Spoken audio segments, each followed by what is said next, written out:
Bonjour, je suis Gaël Châtelain-Berry, bienvenue sur mon podcast Happy Work, édition du lundi.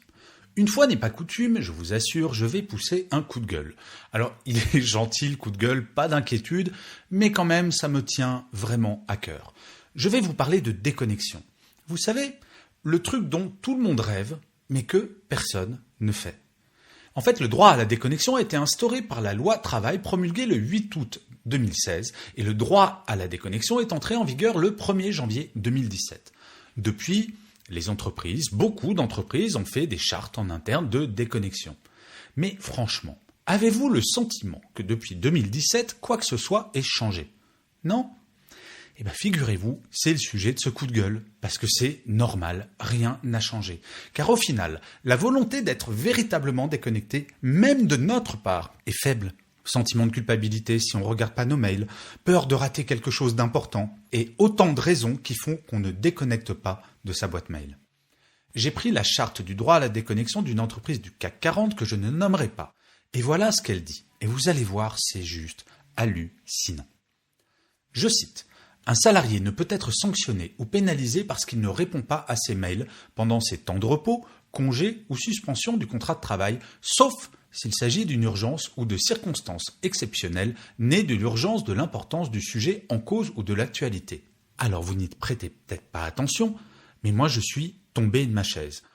Donc en fait, dans la charte du droit à la déconnexion de cette entreprise, il y a une injonction à la connexion. Et oui, pour être certain qu'il n'y a pas une urgence qui pourrait me faire licencier si je ne lis pas ce mail, je dois vérifier ma boîte mail pendant mes congés. C'est ça que cela veut dire.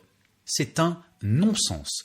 Il y a dans une charte pour la déconnexion une injonction claire et nette à rester connecté. On marche tout simplement sur la tête. Pour les plus vieux, oui, les gens comme moi qui ont commencé leur carrière avant que Internet et les emails soient inventés. Et oui, figurez-vous, cela existe encore, il y en a des vivants. Je suis là. Bref, quand je partais en vacances et que je racontais mes vacances à mes amis après mon retour, qu'est-ce qu'on disait?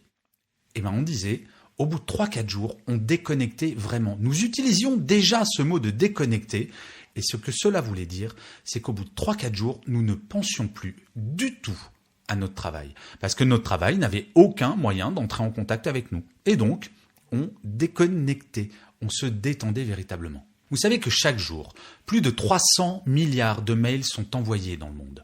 Et cela augmente régulièrement. Et la période augmente cette tendance. Nous passons plus de 5 heures par jour à traiter nos emails, en moyenne. Mais quand pouvons-nous vraiment déconnecter? En fait, jamais. Je vous propose un petit exercice. Oui, cet épisode est décidément très original. Maintenant, je vous donne des exercices. Prenez un instant, après avoir écouté cet épisode, pour vous rappeler de la dernière journée durant laquelle, du réveil au coucher, vous n'avez pas pensé une seule fois, pas une seule fois au travail. Eh bien, vous verrez que cette journée n'existe quasiment plus. Et si vous avez du mal à vous en rappeler, j'ai une mauvaise nouvelle pour vous parce que des chercheurs ont montré que si cette dernière journée, ce n'est pas le week-end dernier, vous avez fait un pas de plus vers le burn-out.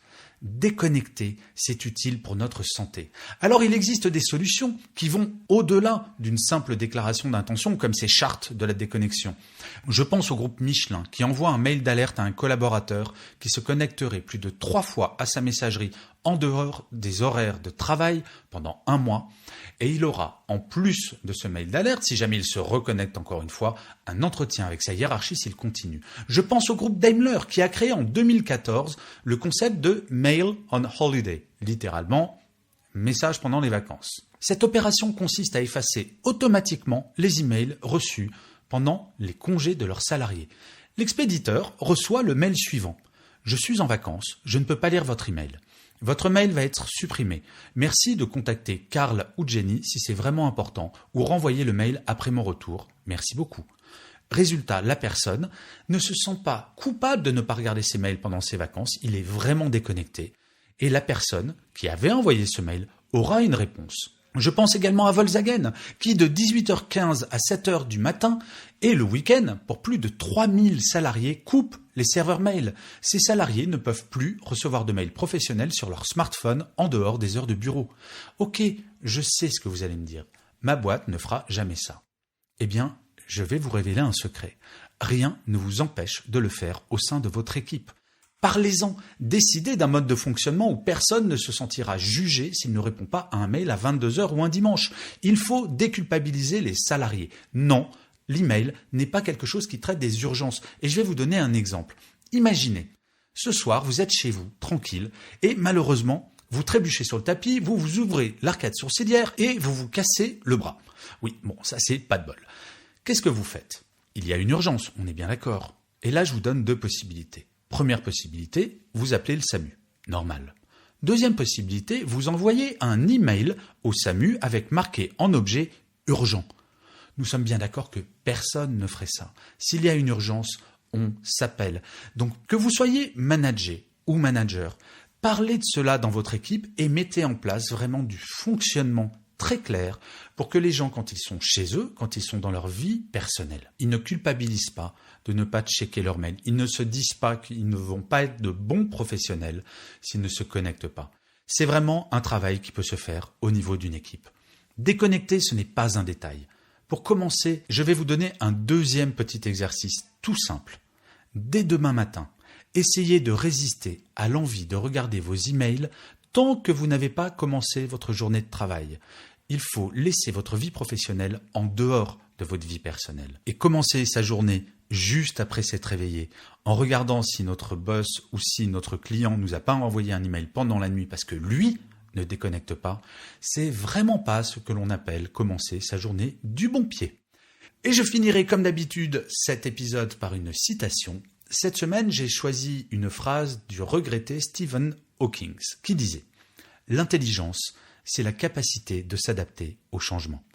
Je vous remercie 1000 fois d'avoir écouté cet épisode de Happy Work. Je vous dis rendez-vous au prochain épisode et d'ici là, prenez soin de vous.